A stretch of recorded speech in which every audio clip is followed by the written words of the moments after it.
The Silent Harbor Mystery Disclaimer. The following story contains sensitive content and is intended for viewers 18 years and older. Names, locations, and identifying details have been changed to protect the privacy of those involved.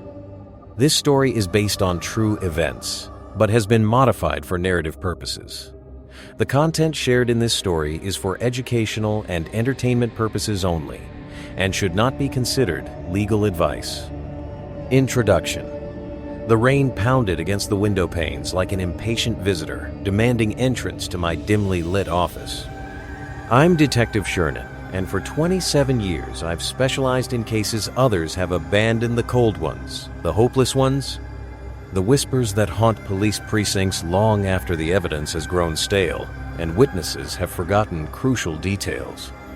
Tonight, as lightning illuminates my office in brief, harsh flashes, I find myself staring at a case file that's followed me for nearly a decade. Some cases burrow under your skin, taking residence in that space between professional curiosity and personal obsession. The Harborview Estate murder is one such case. Have you ever had that feeling of being watched? That prickle at the back of your neck that tells you something isn't right, even when everything appears normal? That's how this case began for the wealthy Blackwood family, with unease that slowly transformed into terror, culminating in a night of violence that left 3 dead and a community shattered. What makes this case particularly haunting isn't just the brutality of the crime or the prominence of the victims. It's the questions that remain unanswered despite years of investigation. It's the way the evidence points in multiple directions simultaneously. It's the certainty that someone walked away from that bloodbath and has been living among us, perhaps even watching as we scramble to make sense of the fragments they left behind. I've reopened this case 17 times. Each time, I've discovered something new: a detail overlooked, a statement that contradicts another, a timeline that doesn't quite align. And with each iteration, I've come closer to the truth, though it still eludes my grasp like smoke through fingers. Tonight, I invite you to join me as I walk through this labyrinth one more time. Perhaps together, we'll see something I've missed. Perhaps you'll catch a detail that changes everything.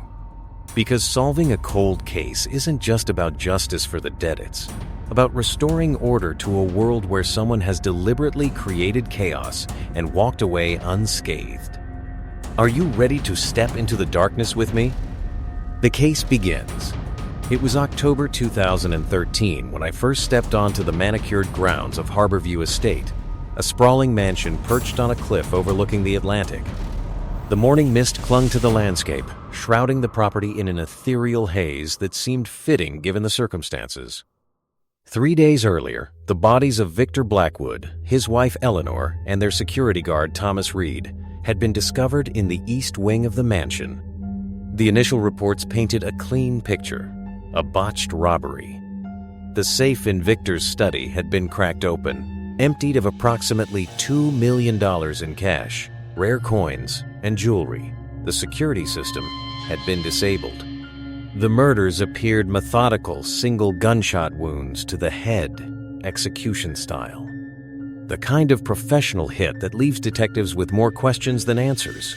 "You'll want to see this," said Detective Marcus Chen, my partner at the time. He led me through the grand foyer with its sweeping staircase and crystal chandelier, past the formal dining room where family portraits watched our progress with painted eyes, and into the study where Victor Blackwood had breathed his last. The room was unchanged since the crime scene unit had finished. Blood had soaked into the expensive Persian rug, now dried to a rusty brown. Books lined the walls from floor to ceiling, interrupted only by a large bay window overlooking the ocean. The safe stood open behind a painting of a stormy sea, a rather obvious hiding place for someone of Blackwood's wealth and supposed intelligence. "What am I looking for?" I asked, scanning the room. Marcus pointed to the desk, specifically to 3 crystal tumblers arranged in a perfect line along its edge. Toxicology just came back. All 3 victims had significant amounts of a sedative in their systems. And these glasses? They all contained trace amounts of the same drug. I stepped closer, noting the lipstick smudge on one glass, the fingerprints preserved on another. They were drinking with someone they trusted. Exactly. And here's where it gets interesting. Marcus handed me a preliminary report.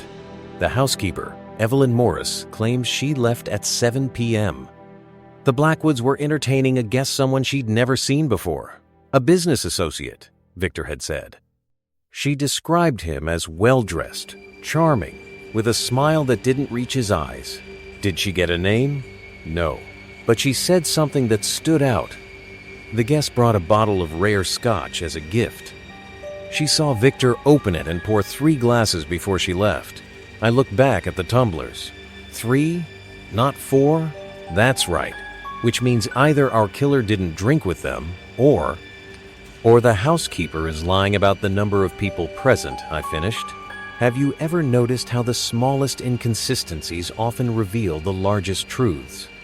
Would you have caught that detail about the 3 glasses when 4 people were supposedly present? The Blackwoods had a daughter, Carolyn, who wasn't home that night. 26 years old, she was supposedly at her apartment in the city, which had been verified by her doorman and 3 neighbors. No one had seen her leave her building that evening.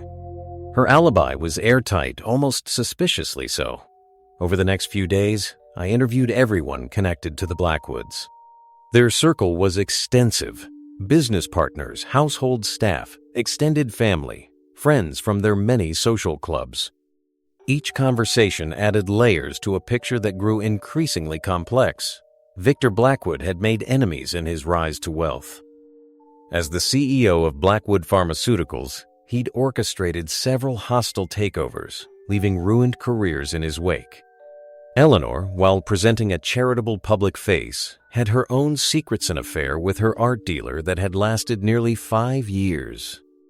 Thomas Reed, the security guard, was a former police officer with a spotless record and a family who couldn't understand why anyone would want him dead. Then there was Caroline. I'll never forget our first meeting at her minimalist apartment in the city. Unlike her parents' ornate mansion, her space was sparse, almost austere. She greeted me dressed in black, her face pale and drawn, but her eyes, those eyes were sharp, calculating. "Detective Shernan," she said, extending a slender hand. "I've been expecting you. I appreciate your time, Ms. Blackwood. I know this must be difficult." She gestured for me to sit on a white sofa that looked as if it had never been used. Difficult?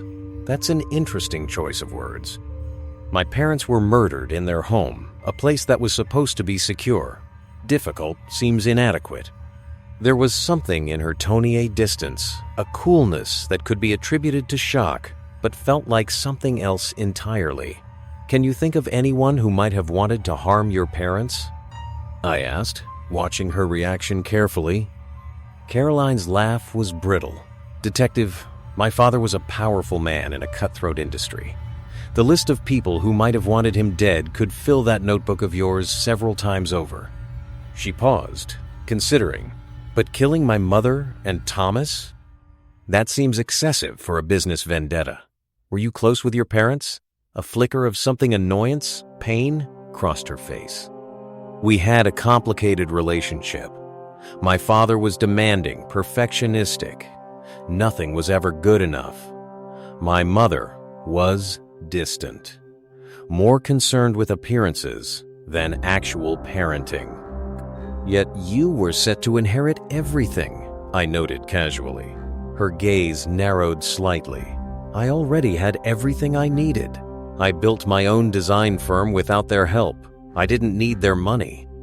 "The estate is valued at over $80 million, I pointed out. "Money doesn't replace family, detective, however flawed that family might be." She leaned forward. "But you knew that already, didn't you? You're trying to establish motive." "I understand. It's your job to suspect everyone, especially the daughter who stands to inherit a fortune." I admired her directness. "It's my job to find the truth, Miss Blackwood. Nothing more, nothing less." "Then I hope you find it," she said, rising to indicate our conversation was over. "Because someone walked into my family home and executed 3 people. Whether I loved my parents or not, they deserved better than that. As I left her apartment, I couldn't shake the feeling that Caroline Blackwood was performing grief rather than experiencing it. But was that because she was involved, or because her relationship with her parents had been so fractured that genuine mourning was impossible? What do you think? Is emotional distance after a family tragedy a sign of guilt, or simply a different way of processing grief? Deeper into the mystery. The investigation continued, revealing complications that contradicted the simple robbery gone wrong narrative. The security system at Harborview Estate was state-of-the-art. It hadn't been forcibly disabled, it had been deactivated using the correct codes. Only 5 people had those codes: Victor, Eleanor, Caroline, Thomas the guard, and Evelyn the housekeeper. The system was turned off at 9:17 p.m., explained the security consultant who had installed it. Not disabled or hacked properly, turned off using the master code. Which belonged to? I asked. Mr. Blackwood. But Mrs. Blackwood and Ms. Caroline also knew it. The timeline was beginning to take shape. Evelyn the housekeeper left at 7 p.m., leaving Victor, Eleanor, and the mysterious business associate enjoying drinks. By 9:17, someone had entered the correct code to disable the security system. The medical examiner estimated time of death between 10 p.m. and midnight. Another peculiar detail emerged. Nothing was disturbed in the house except the safe and the immediate area where the bodies were found. No drawers pulled out in search of valuables, no overturned furniture, no ransacked rooms. If this was a robbery, it was executed with extraordinary precision and foreknowledge.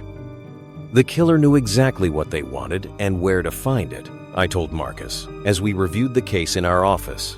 This wasn't opportunistic. It was planned down to the minute. Marcus nodded, tapping his pen against his notepad. What about the business associate? Any leads there? None. Victor's calendar showed no appointments that evening. His assistant claims he mentioned meeting a potential investor, but she had no name. Convenient. Too convenient, I agreed. I'm starting to think this mystery man doesn't exist, or at least, not in the way Evelyn described him. We turned our attention to Victor Blackwood's business affairs.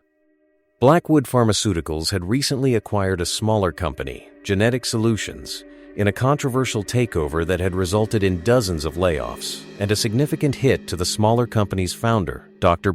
Lawrence Mitchell. Dr. Mitchell proved difficult to locate.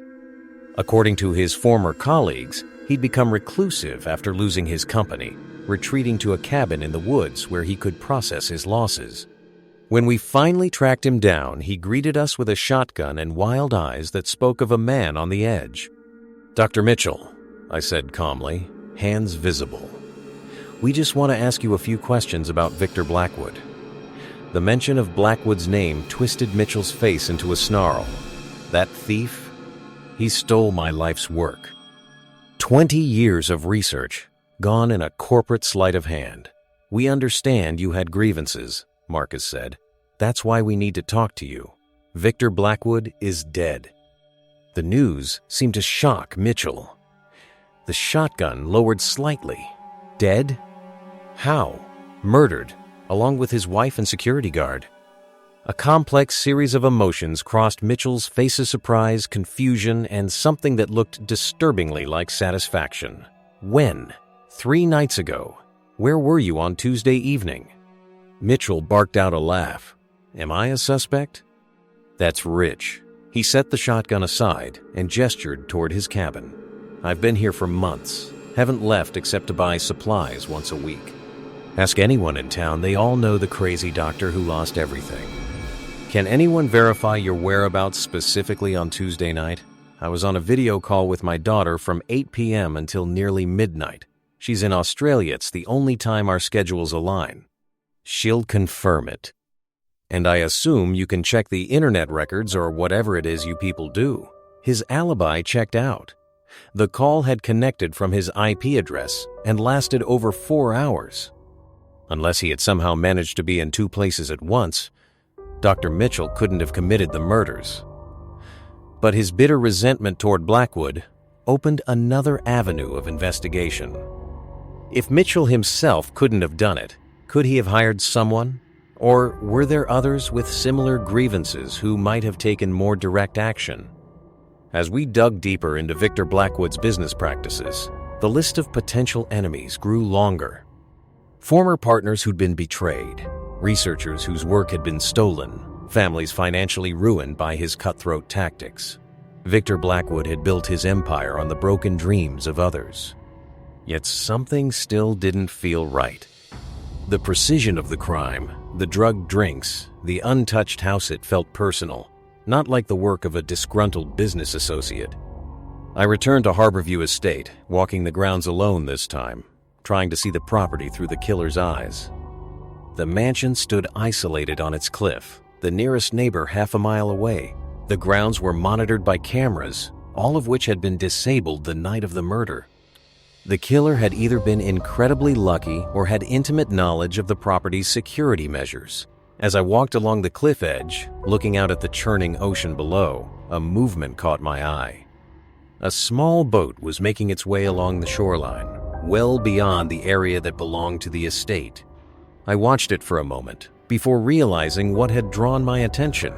The boat was too small to be out in such rough waters. It was struggling against the current, being piloted by someone either very skilled or very foolish. I made a mental note to check if any boats had been reported in the area on the night of the murders. Could the killer have approached from the water, bypassing some of the estate's security measures? Back inside the mansion, I found myself drawn to the family photographs displayed throughout the house. Victor and Eleanor appeared in most of them, always perfectly composed, the image of wealth and success. Caroline appeared less frequently, and in the later photos, she seemed to be physically distancing herself from her parents. As I studied the photos, I became aware of a presence behind me. I turned to find Evelyn Morris, the housekeeper, watching me with wary eyes. "Ms. Morris," I acknowledged. "I didn't realize you were here today." "I come in 3 times a week to keep things in order," she explained. "Ms. Caroline says the house must be maintained until decisions are made about selling it. You've worked for the Blackwoods for a long time?" 17 years, she said with a nod. "Since Miss Caroline was just a girl, you must have known the family well." Something guarded entered her expression. "I knew my place, Detective. I was staff, not family." "But 17 years, you must have observed a lot." Evelyn's hands twisted the cloth she was holding. The Blackwoods kept their private matters private. It wasn't my place to notice things, but you did notice things, I pressed gently. "That's why you're uncomfortable now." "What did you see over those years, Ms. Morris?" She glanced around as if worried the walls themselves might be listening. They weren't. They weren't happy people, Detective. Mr. Blackwood was driven, always working, always pushing for more. Mrs. Blackwood lived in her own world of charity galas and social climbing. And Ms. Caroline. Yes? What about Ms. Caroline? Evelyn bit her lip. She tried so hard to please them when she was younger. Nothing ever worked. Mr. Blackwood wanted a son to take over his company. Mrs. Blackwood wanted a daughter who would follow in her socialite footsteps. Ms. Caroline was neither of those things. Did their relationship deteriorate over time? There was an incident, about 8 years ago. I don't know what happened exactly, but there was a terrible argument. Ms. Caroline left and didn't return for nearly 2 years. When she did come back, everything was different, colder. Do you know what the argument was about? No. But afterward, Mrs. Blackwood redecorated Ms. Caroline's entire room, removed all her childhood things. It was as if she was erasing her. This was the first I'd heard of a significant rift between Caroline and her parents. It didn't establish motive for murder, but it certainly colored the family dynamics in a new light. One more question, Ms. Morris. The night of the murders, you said Mr. Blackwood was meeting with a business associate. Did you get the impression this was someone he'd met before? Evelyn considered this. Now that you mention it, there was something odd. Mr.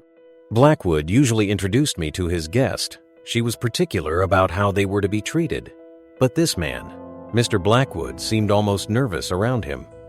He didn't introduce us, just hurried me along to finish my duties. Did you hear any of their conversation? Only fragments. They were discussing some kind of transaction.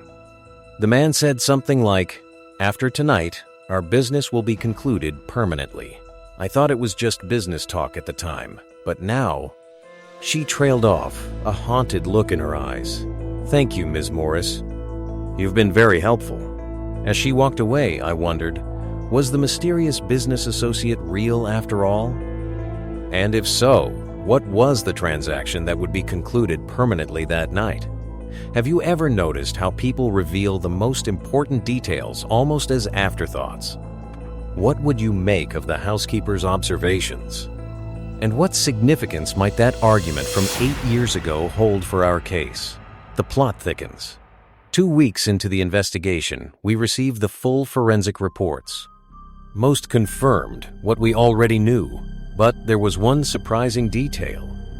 Trace evidence suggested a fourth person had indeed been in the study. A single hair that matched neither the victims nor Caroline nor Evelyn had been found near Victor's desk. DNA testing was underway, but without a suspect for comparison, it might not lead anywhere immediately.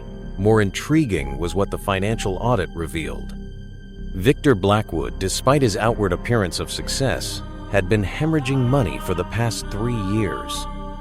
Bad investments, a costly lawsuit kept out of the public eye, and most surprisingly regular payments of $50 transferred to an offshore account every month. Blackmail? Marcus suggested when I shared this finding with him. Looks that way, I agreed. The payments started 3 years ago, right after Blackwood Pharmaceuticals launched a new heart medication called CardioFix. I remember that drug. Wasn't there some controversy? I pulled up an old news article on my computer. Clinical trials showed it was effective, but there were concerns about long-term side effects that Blackwood allegedly suppressed. The FDA approved it anyway. It's been a bestseller ever since. Marcus whistled low. So, someone might have had evidence of this suppression? That's worth a monthly payday, and possibly worth killing over if Blackwood decided to stop paying. We traced the offshore account as far as we could, but it led to a labyrinth of shell companies and dead ends. Whoever was receiving those payments knew how to cover their tracks. Meanwhile, I kept returning to Caroline Blackwood. Something about her controlled demeanor nagged at me. I had her financials investigated, expecting to find a successful but modest design business as she had claimed. Instead, I discovered her company was struggling with massive debts and few clients. She was on the verge of bankruptcy, a fact that significantly changed the calculus of her inheriting $80 million. I arranged another meeting with her, this time at a neutral location, a quiet cafe overlooking the harbor. She arrived precisely on time, dressed in an expensive but understated black dress that whispered old money rather than shouting it. Detective Shernan, she greeted me with a coolly professional handshake. "I hope this means you've made progress. We're pursuing several leads," I said, watching her face for reactions, including some surprising discoveries about your father's finances.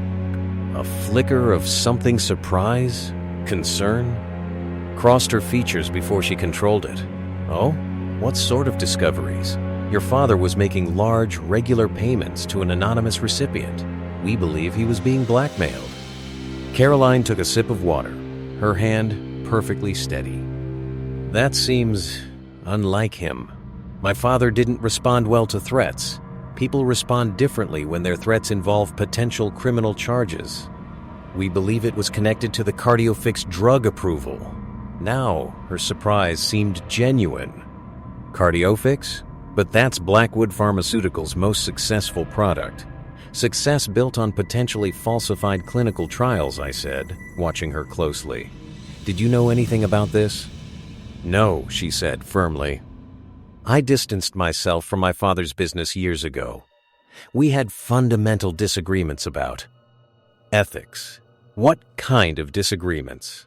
Caroline looked out at the harbor for a long moment before answering. "My father believed the end justified the means, always. If a few people suffered so that many could benefit, He considered that an acceptable trade-off. I never shared that view. Is that what caused the rift between you 8 years ago? The one that led to you leaving home for nearly 2 years? Her head snapped back to face me, eyes widening slightly. You've been talking to Evelyn. It's my job to talk to everyone, Miss Blackwood. What happened 8 years ago? She seemed to wage an internal battle before responding. I discovered something I wasn't supposed to know. About my father's business practices. About people who had been hurt. I confronted him, and he made it clear that my conscience was a liability to the Blackwood name. What specifically did you discover? I'd rather not say without my lawyer present, Detective. It's not directly relevant to their murders. I'll be the judge of that, I countered. No, she said firmly, you won't. If you want to pursue this line of questioning formally, you can contact my attorney. She wrote a name and number on a napkin and slid it across the table. Now, was there anything else? I have a meeting with the estate lawyers this afternoon. I decided to change tactics. Your design firm is in financial trouble. It wasn't a question. This time, her composure cracked visibly. You've been investigating me. Of course I have. You're one of the few people with access codes to the security system. You had a strained relationship with the victims, and you stood to inherit a fortune at a time when your own business was failing. That makes you a person of interest. Anger flashed in her eyes. I didn't kill my parents, Detective. Despite our differences, despite everything. Then help me understand. If not you, who would have had motive, means, and opportunity to commit these murders? Caroline was quiet for so long, I thought she might refuse to answer. Finally, she said, have you looked into Dr. Lawrence Mitchell? We have. He has an alibi. What about Robert Grayson? The name was unfamiliar.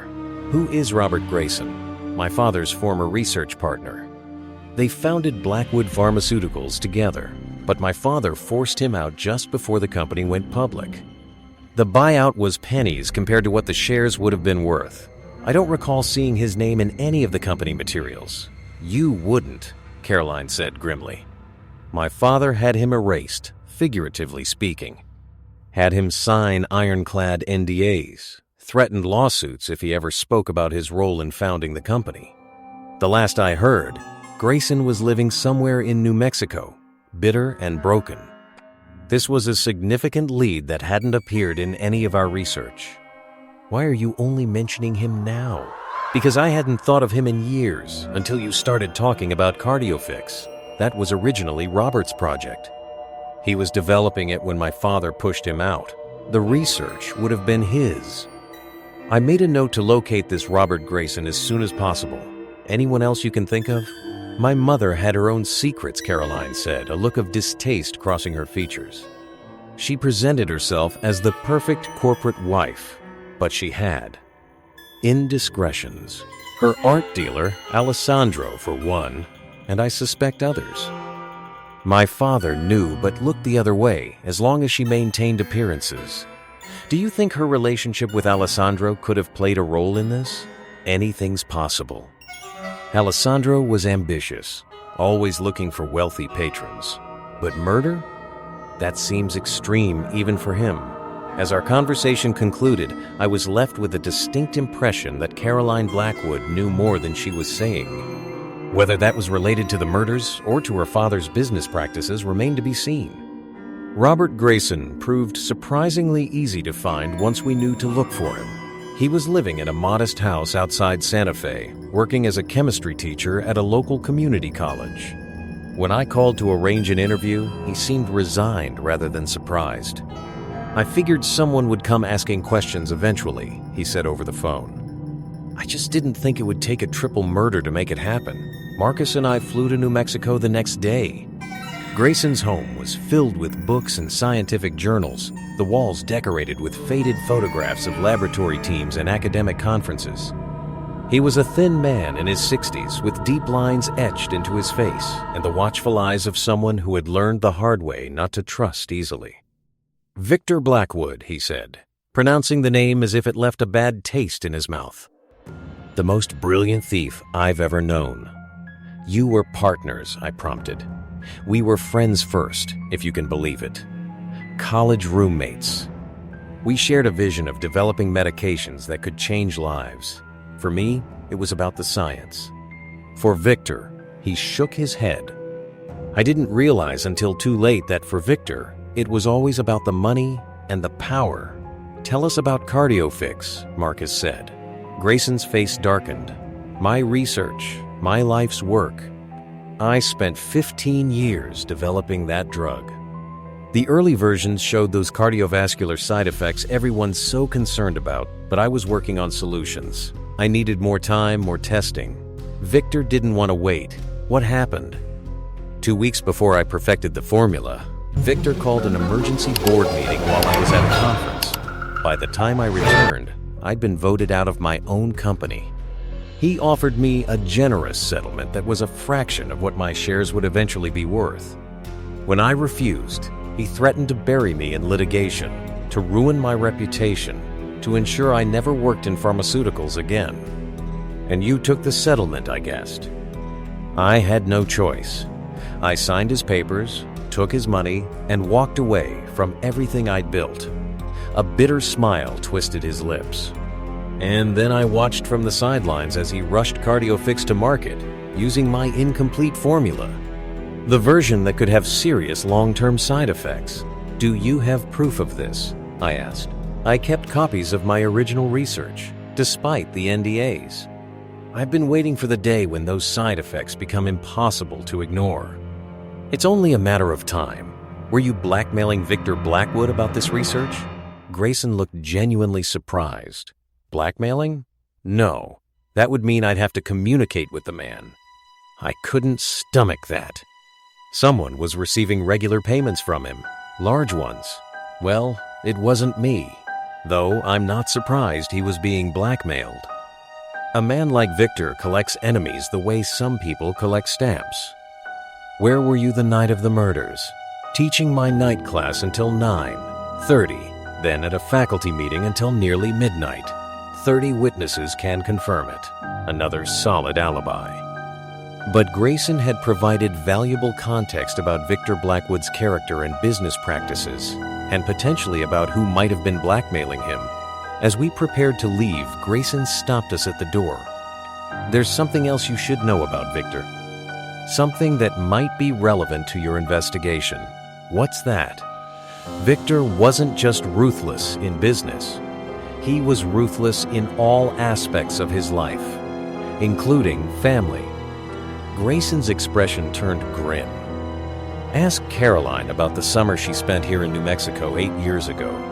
Ask her why she really left home." I thought back to my conversation with Caroline, to her reluctance to discuss the rift with her parents. What happened? That's her story to tell. But it might help you understand the Blackwoods better. And in my experience, understanding Victor Blackwood is key to understanding anyone who might have wanted him dead. What would you make of Robert Grayson's statements? And what do you think happened 8 years ago that caused such a significant break between Caroline and her parents? Could it be connected to the murders, or is it a red herring? The unexpected twist. 5 weeks into the investigation, we hit what seemed like a dead end. Every promising lead had fizzled. Robert Grayson had an alibi. Dr. Mitchell had an alibi. Alessandro the art dealer had been in Europe at the time of the murders. We couldn't identify who had been receiving the blackmail payments. And while Caroline Blackwood remained suspicious, we had no concrete evidence linking her to the crimes. "Maybe it really was a robbery gone wrong," Marcus suggested as we reviewed the case files for the 100th time. Some professional who knew exactly what they wanted got surprised by the victims being home and had to eliminate witnesses. I shook my head. The drugged drinks don't fit that scenario. This was planned. The victims were incapacitated on purpose. We were at an impasse until a call came in from the forensic lab. The DNA from the mysterious hair found at the crime scene had produced a hit in the system. Dylan Waters, a 28-year-old with a record of petty theft and drug offenses. But nothing approaching the sophistication of the Blackwood murders. We brought Waters in for questioning. He was nervous, fidgety, clearly not the mastermind behind such a carefully orchestrated crime. But he had been in that study on the night of the murder. She's DNA proved it. "I didn't kill nobody," he insisted, his eyes darting around the interrogation room. "I just did a job. In and out, that's all." "What job exactly?" I asked. "I was hired to crack a safe. That's my specialty. I'm good with my hands, good with mechanisms. The guy said the house would be empty. Just get in, open the safe, get out. That's it." "What guy?" "Never got his name. He contacted me through some people I know. Offered 20 grand, more money than I'd ever seen." "Describe him." "Older guy, maybe 50, gray hair, expensive suit. Talked real proper, you know." It could have been Victor Blackwood himself from that vague description, though that made no sense. "And you went to Harborview Estate that night to crack the safe?" "Yeah, but something was wrong. The security was already off when I got there, which wasn't the plan. And then I heard voices, people arguing in another room. I almost bailed, but I needed that money bad. So I waited until it got quiet, then slipped in. And the safe? Already open." Waters rubbed his hands together nervously. "Empty too, except for some papers. The guy had said I'd find cash, jewelry, the usual rich people stuff, but there was nothing like that." "What did you do?" I panicked. Thought maybe I got the wrong safe. The wrong house even. I looked around the study a bit, tried to figure out what was going on. That's when I saw them.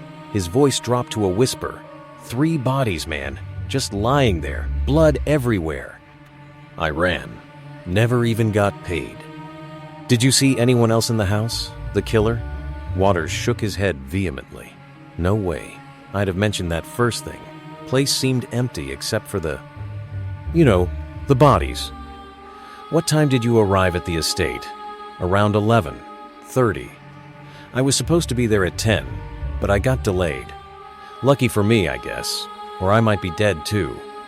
If Waters was telling the truth, and his demeanor suggested he was, it meant the murders had already occurred by 11:30 p.m., narrowing our timeline. It also meant the robbery wasn't the motive for the killings, it was a cover-up, arranged separately. "These papers you mentioned, did you take them? See what they were?" "I didn't touch nothing once I saw the bodies. Just got out of there fast as I could." So there had been documents in the safe documents that the killer had apparently taken. But what were they? And why stage a robbery as a cover? Waters' statement changed the trajectory of our investigation. If the robbery was staged, then the true motive lay elsewhere. We needed to identify what documents might have been in that safe documents worth killing for. I returned to Caroline Blackwood with new questions. This time, she received me at her design studio, a struggling enterprise that nonetheless showcased her considerable talent. Models of buildings and interior spaces lined the walls, each with a distinctive aesthetic that blended function and artistry. "You've made progress," she observed as I entered. "Not a question, a statement of fact. We have, I confirmed. We know the robbery was staged. We know your father was being blackmailed over cardiofix.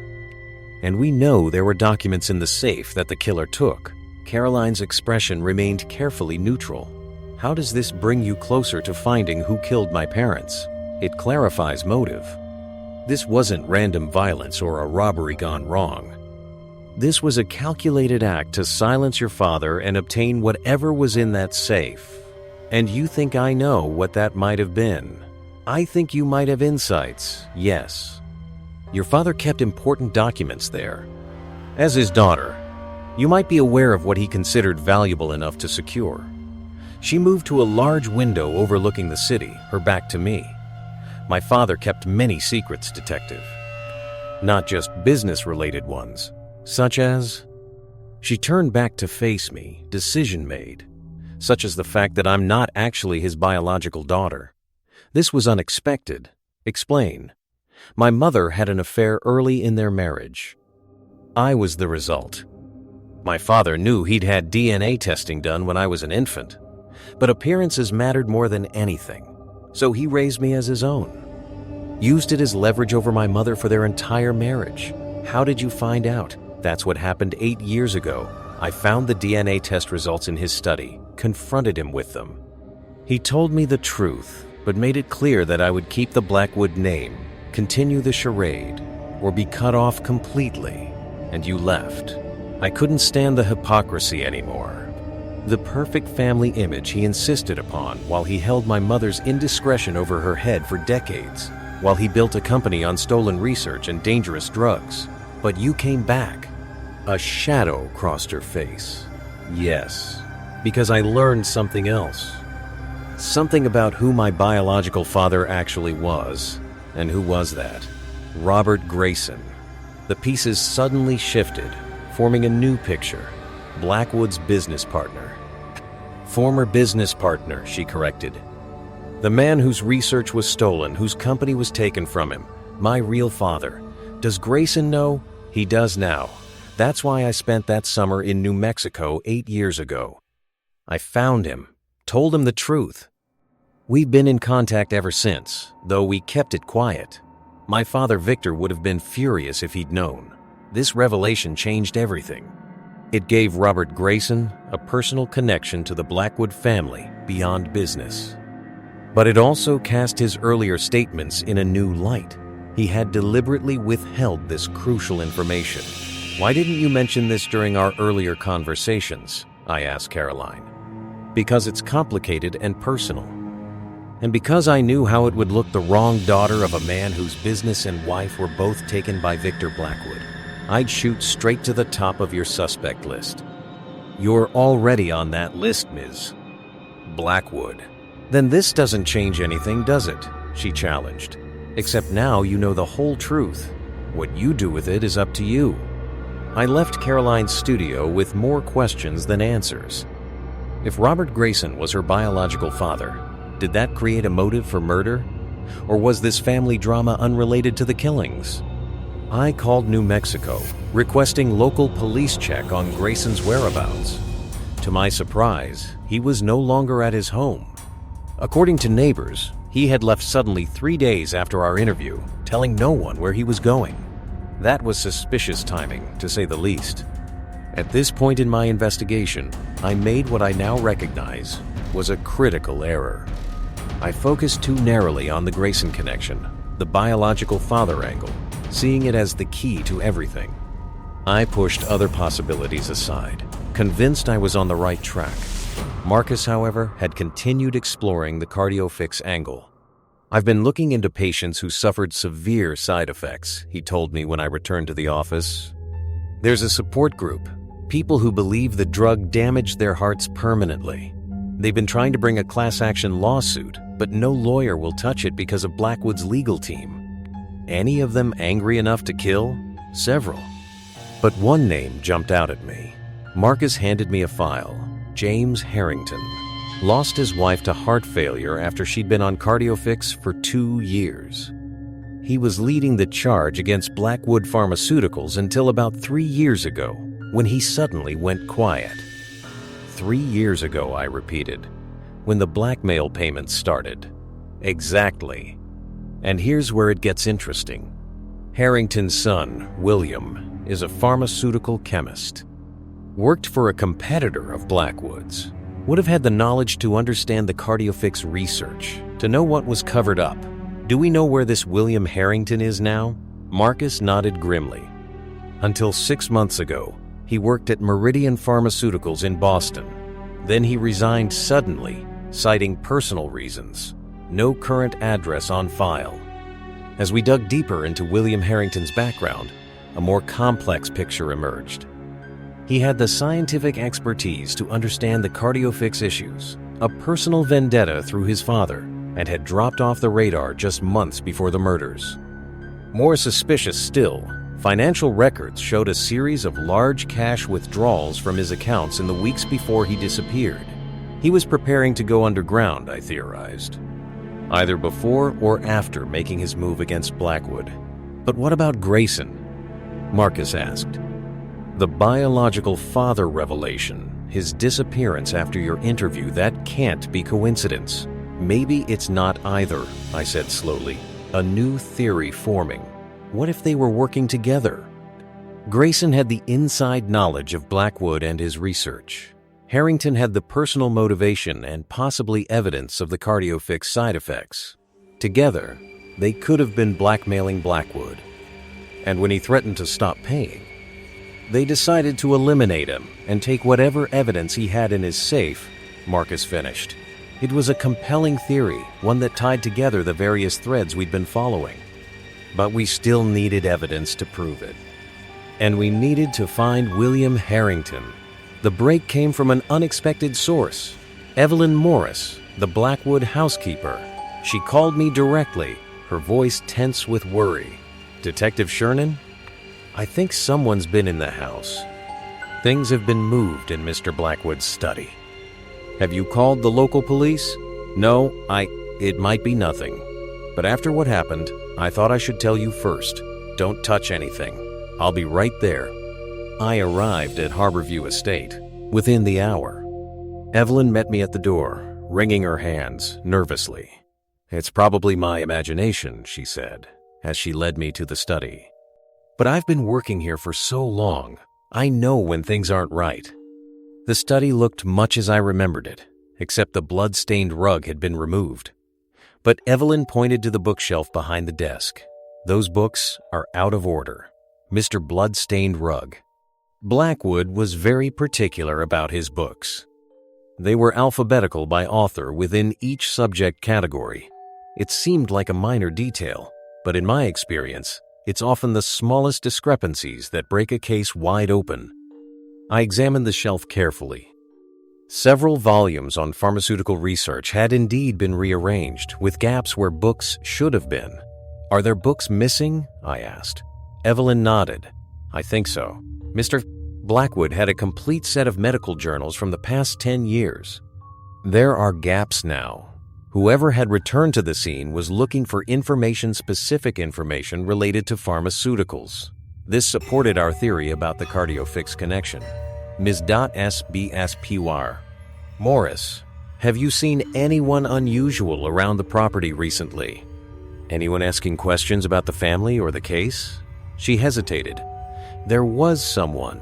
Yesterday, he said he was from the insurance company assessing the property. Had proper identification and everything. But he asked a lot of questions about the safe, about what might have been kept in it. Can you describe him? Middle-aged, thin, glasses, very polite, but something felt off. Did he give you a name? William Howard, I think it was. William. Like William Harrington. It was too much to be a coincidence. If this man returns, don't engage with him. Call me immediately. I set up surveillance on the estate, convinced our suspect would return. These types of perpetrators often revisit the scene, especially if they're still searching for something. Whatever was in that safe or whatever they thought was in it was important enough to kill for. Important enough to risk returning for. 2 days later, our patience was rewarded. A man matching the description Evelyn had provided approached the estate from a rarely used service road, moving with the confidence of someone who knew the property well. Our officers intercepted him before he reached the house. It was William Harrington. When confronted with the evidentious presence at the scene, his connection to cardiofix, the financial records showing he could have been receiving blackmail money Harrington broke down. But his confession wasn't what we expected. I didn't kill them, he insisted. I was blackmailing Blackwood, yes. My father had collected testimonies from dozens of cardiofix patients, documented their symptoms, built a case. When he got too sick to continue, I took over. Found the smoking gun in Blackwood's original research data proof they knew about the heart risks, and buried it. So you blackmailed him instead of exposing him? I asked skeptically. My father was dying. The medical bills were astronomical. And let's be honest, Blackwood would have buried any lawsuit under years of litigation and mountains of paperwork. This way, he paid for what he'd done, literally. But then something changed. Harrington nodded, his expression grim. Blackwood contacted me, said he wanted to meet, said he was tired of paying, that he was going to make it right a different way. He claimed he had documentation that would prove not just the cardiofix issues, but other cover-ups too. Said it would bring down half the pharmaceutical industry. And you believed him? I believed he wanted to stop paying me. I agreed to meet him that night to hear him out. When I arrived, the security was already disabled. I found them dead in the study, the safe, open, and empty. Convenient story, Marcus remarked dryly. It's the truth. I panicked. I thought I'd been set up, so I ran. Harrington leaned forward. But I've been trying to figure it out ever since. Who killed them? Who took those documents? It had to be someone who knew about our arrangement, who knew Blackwood was planning to come clean. Like Robert Grayson? I suggested. Harrington looked confused. Grayson? Blackwood's old partner? What does he have to do with this? Either Harrington was an exceptional actor, or he genuinely didn't know about Grayson's connection to the casier to Caroline. This added yet another wrinkle to our already complex investigation. But before we could question him further about Grayson, Harrington dropped a bombshell of his own. Look, I don't know who killed Blackwood and his wife, but I think I know who ordered it done. He paused for effect. Eleanor's brother, Senator James Wilson. This was completely unexpected. The senator? What possible motive would he have? The documents Blackwood had? They didn't just implicate him. They implicated Wilson, too. The senator has been helping push Blackwood's drugs through FDA approval for years. Taking bribes, pressuring committee members, burying negative reports. If those documents got out, his career would be over. He'd face federal charges. Do you have proof of this? No. But Blackwood hinted at it during our last phone call. Said his brother-in-law was as deep in this as he was. Said they were both going to face the music. Senator James Wilson was a respected legislator with presidential ambitions. The idea that he might be involved in pharmaceutical corruption, let alone murder, was explosive. We'd need substantial evidence before pursuing that angle. But as I considered the new information, certain details began to align. Wilson had been conspicuously absent from his sister's funeral, citing a diplomatic mission that couldn't be rescheduled. Financial records showed sizable donations to his campaign fund from Blackwood Pharmaceuticals over the years, and his office had indeed been involved in several FDA oversight committees that approved Blackwood's drugs. Most damning of all, when we checked Wilson's private travel records, we discovered he had flown into a small airfield 30 miles from Harborview Estate on the night of the murders, returning to Washington early the next morning. A trip that appeared nowhere on his official schedule. The case was taking a dramatic turn. If a sitting U.S. senator was involved in a triple homicide, we needed to proceed carefully, very carefully. Have you been following the clues? Can you see how the pieces are fitting together? Who do you think is truly responsible for the Blackwood murders? Remember, in cases like these, people's motives are rarely what they first appear to be, and the most dangerous secrets are often hidden in plain sight. The climactic revelation, with William Harrington in custody and Senator Wilson now a person of interest, I felt we were closing in on the truth. But something still bothered me about the Cassia-nagging inconsistency I couldn't quite place. I returned to the timeline, reviewing every statement, every piece of evidence. The security system deactivated at 9:17 p.m. using Victor's code. The murders occurred between 10 p.m. and midnight. Harrington claimed he arrived to find them already dead. Waters, the safecracker, arrived at 11:30 p.m. and also found them dead. But there was another player we hadn't fully accounted for, Caroline Blackwood. Despite her claims of estrangement from her parents, Caroline stood to inherit everything. She had known about her biological parentage for 8 years, plenty of time to process and plan. And she had admitted to being in contact with Robert Grayson, who had suddenly disappeared. We need to look more closely at Caroline's movements the night of the murders, I told Marcus. She claimed she was at her apartment in the city, verified by her doorman and neighbors. But how solid is that alibi really? We re-interviewed the doorman of Caroline's building, this time with more specific questions. Yes, he had seen Ms. Bravis. Blackwood entered the building around 7 p.m. that evening. No, he hadn't seen her leave. Buttoned, this was crucial. He admitted that residents could exit through the parking garage without being seen from the lobby. And his shift had ended at 10 p.m., with a different doorman taking over until morning. The neighbors who had supposedly verified seeing Caroline that evening were similarly vague under more rigorous questioning. One had heard movement in her apartment. Another had seen her in the hallway sometime that evening. None could pinpoint exactly when these encounters occurred or how long they lasted. It was entirely possible, that Caroline had left her apartment, driven to Harborview Estate, committed the murders, and returned without anyone being certain of her absence. But motive remained the sticking point. Yes, she inherited the fortune, but multiple people had testified to her difficult relationship with her parents. She had built her own life, pursued her own career. Would she really murder for money? Unless there was something else. Something we were still missing. I decided to take a risk. I contacted Robert Grayson directly, using the number we had for him, fully expecting it to be disconnected. To my surprise, he answered. "Detective Shernan," he said, when I identified myself. "I've been expecting your call. Have you? Most people who disappear don't anticipate being found. I didn't disappear. I took a vacation. After our conversation, I felt unsettled, needed some time to think. About Caroline being your biological daughter?" A pause. "She told you." "Yes. Why didn't you? Would you have believed me? Or would you have seen it as a convenient motive for murder?" He had a point. "Where are you now, Mr. Grayson?" "At home. I returned yesterday." "Feel free to verify." A quick call to the local police in Santa Fe confirmed that Grayson was indeed back at his residence. Mr. Place-B-B.com.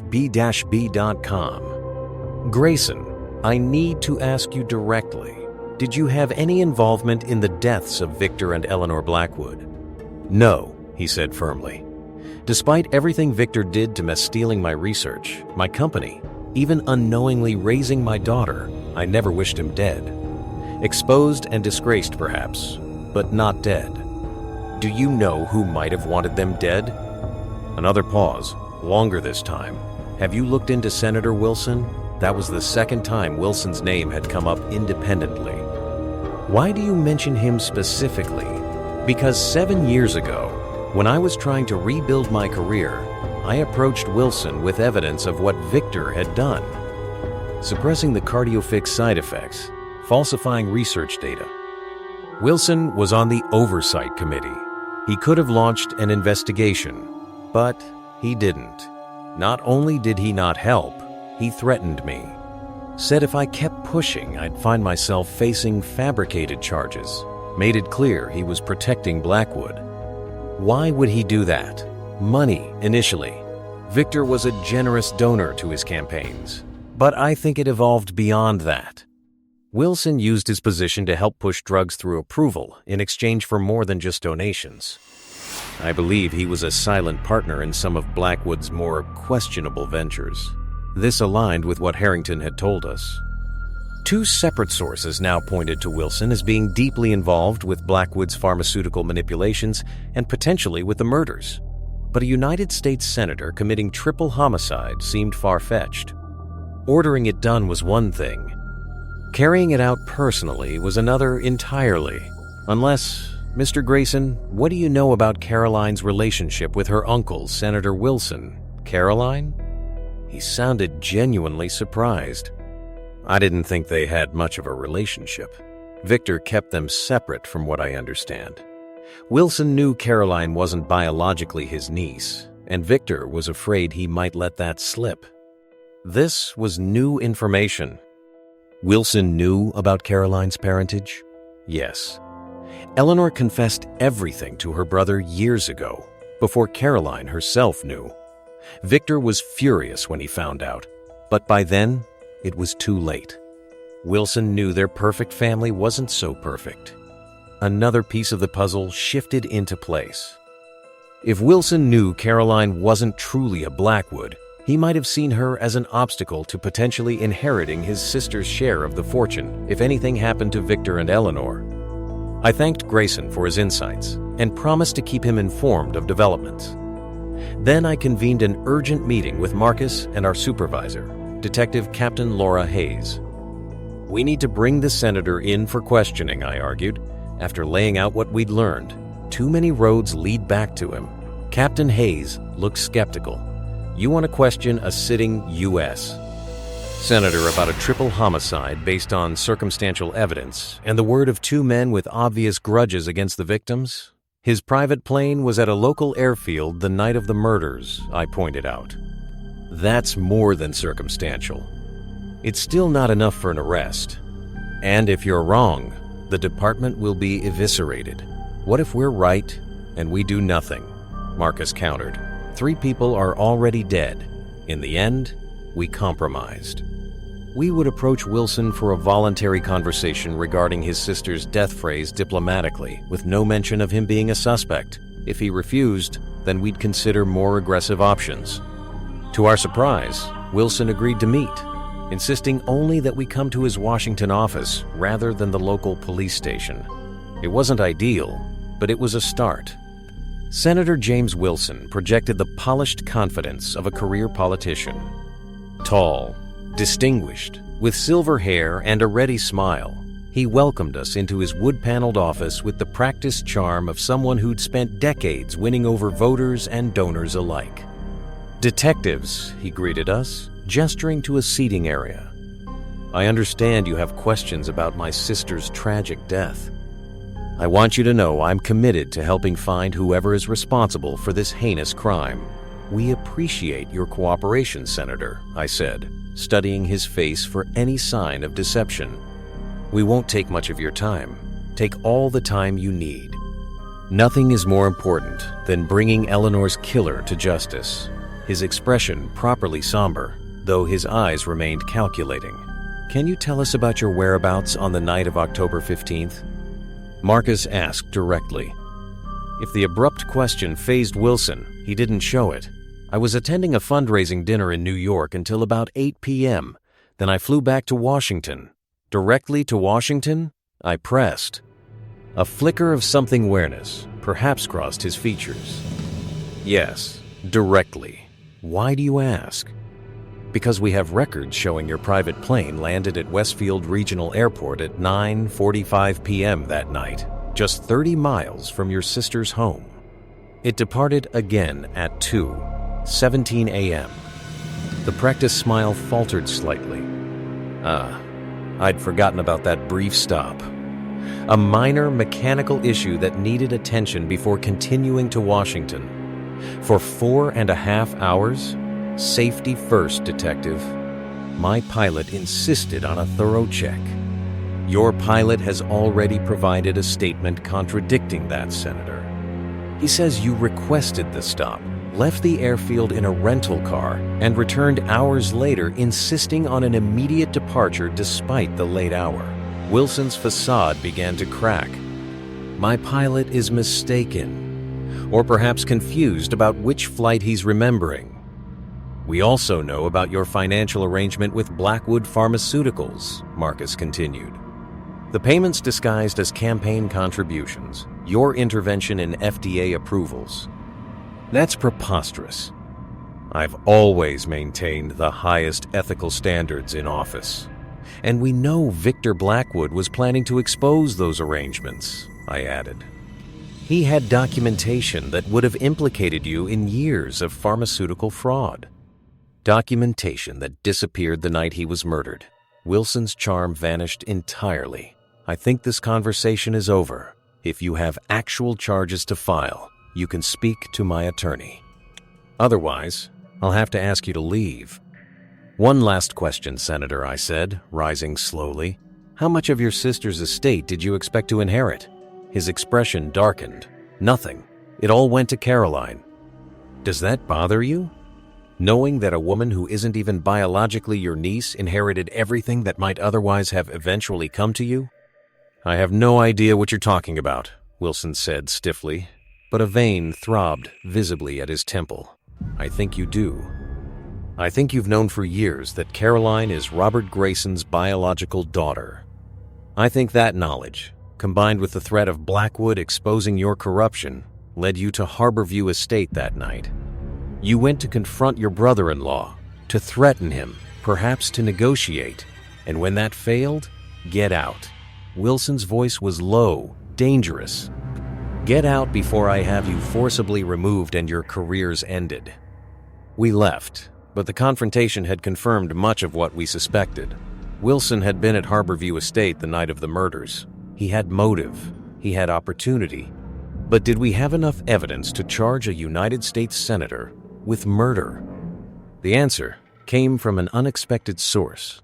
As we left Wilson's office, a young aide hurried after us. "Detectives," she called quietly, glancing nervously over her shoulder. "There's something you should know." She explained that she had been working late the night of the murders, preparing briefing documents for the senator's upcoming committee meeting. He called around midnight, sounding strange. Asked me to book him on the first flight to Geneva the next morning, to prepare paperwork for an extended absence. He said it was an urgent diplomatic matter, but there was no diplomatic mission to Geneva on his schedule. "Did you book the flight?" I asked. I started to, but then he called back an hour later, said plans had changed. He sounded calmer, said to cancel everything, that he'd be back in the office as usual in the morning. This timing aligned perfectly with our timeline of events. The murders occurred before midnight.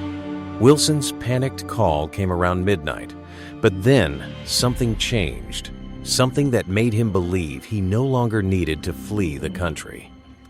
What had happened in that crucial hour? The answer, I began to realize, might lie with the one person whose role in all this remained ambiguous: Caroline Blackwood. I arranged to meet Caroline at Harborview Estate, hoping the location might provoke a reaction, might loosen her carefully maintained control. She arrived precisely on time, dressed in black as always, her face a mask of composure. "Why did you want to meet here?" she asked, standing in the foyer rather than entering further into the house. "Because this is where it happened. This is where the truth began and ended." She raised an eyebrow. "Are you being deliberately cryptic, detective?" "I'm being direct, actually. I know Senator Wilson was here the night your parents were killed. I know he had motives beyond the financial corruption. And I know something happened after the murders that changed his plans to flee the country." Caroline remained perfectly still, her expression unreadable. "And what do you think that something was?" "I think it was you," I said quietly. "I think you were here too that night." For a long moment, she said nothing. Then, with deliberate steps, she walked past me into the study where the murders had occurred. I followed, watching as she traced her fingers along the edge of her father's desk. "You've been building a case against my uncle," she said, not looking at me. "But it's not complete, is it? You're missing something crucial, like an eyewitness?" Now, she did turn, her gaze direct and unwavering. "Yes, like an eyewitness. Were you here that night, Caroline?" "Yes." The simple admission hung in the air between us. "Why?" "I received a call from my father Victor," she corrected herself. "He was agitated, said he needed to see me urgently. Said he was finally going to make things right," I thought. I thought he meant about my parentage, about how he'd treated me. I came hoping for some kind of reconciliation, however late. "What time did you arrive?" "Around 10:30. The security was already disabled. I found them in here, Victor, Eleanor, and Thomas, all dead." Her voice remained steady, but her hands trembled slightly. I was in shock, trying to process what I was seeing, when I heard someone moving around upstairs. "Senator Wilson?" She nodded. I hid in the adjacent room. Watched through the door crack as he came down, went straight to the safe, removed some documents. He seemed satisfied. Was about to leave when he saw me. I hadn't been careful enough. What happened then? He threatened me. Said no one would believe I hadn't killed them myself. Said he had the influence to make sure I'd be convicted. Unless what? Unless we made a deal. He would ensure the investigation focused elsewhere on a robbery gone wrong, and I would keep silent about what I'd seen. And about what I knew regarding his involvement with the pharmaceutical fraud. And you agreed to this deal? I asked, incredulous. I appeared to, she said, a hint of steel entering her voice. I needed time. Time to process what had happened, to gather evidence, to understand exactly what my uncle had done and why. What did you do after he left? I waited, made sure he was gone. Then I looked through the study, trying to understand what had happened. I found a phone Victor's phone under the desk where it had fallen. It had recorded his final conversation. My pulse quickened. You have a recording? I do. I've kept it secure, afraid of what might happen if my uncle learned of its existence. Caroline, that recording could be crucial evidence. She met my gaze steadily. I know. That's why I'm telling you now. I'm ready for this to end. From her purse, she withdrew a small digital recorder. I transferred the audio from the phone. Listen. She pressed play, and Victor Blackwood's voice filled the room, tense and angry. You can't do this, James. The FDA is already asking questions. If those documents become public, Wilson's voice interrupted, cold and precise, those documents won't become public, Victor. That's why I'm here. To ensure they never see the light of day. What are you planning to do? These aren't the only copies. Don't lie to me. I know how paranoid you are. I know you keep the originals here, in your safe. The blackmailer only has photos, copies. This has gone too far. People are dying from cardiofix. Real people, James. We can't keep covering this up. We can, and we will. You made me complicit in this, Victor. You don't get to develop a conscience now. The sound of a struggle, then Eleanor's voice. James, please. We can work this out. A gunshot, a scream, 2 more shots in rapid succession. Then silence, broken only by the sound of heavy breathing and drawers being opened. The recording ended. Caroline's eyes were bright with unshed tears. I've listened to this so many times, trying to understand how my uncle could do this. Trying to understand why I didn't come forward immediately. Fear, I said simply. And shock. Both powerful motivators. Yes, but I'm not afraid anymore. And the shock has worn off, leaving only a determination to see justice done for Victor and Eleanor, whatever their flaws. For Thomas, who was merely in the wrong place, and for all the people harmed by the drugs they pushed through approval, I carefully took possession of the recorder, documenting the chain of evidence meticulously. You understand you'll need to make a formal statement. This will mean testifying against your uncle, a powerful man with powerful friends. I understand. She straightened her shoulders. I've been living in a state of suspended animation since that night, Detective. I'm ready for whatever comes next. Within hours, we had a warrant for Senator James Wilson's arrest. The recording, combined with the evidence we'd already gathered, was damning. Wilson was apprehended attempting to board a private plane to a non-extradition country, his hastily packed bags containing one. $2 million in cash and several passports under different names.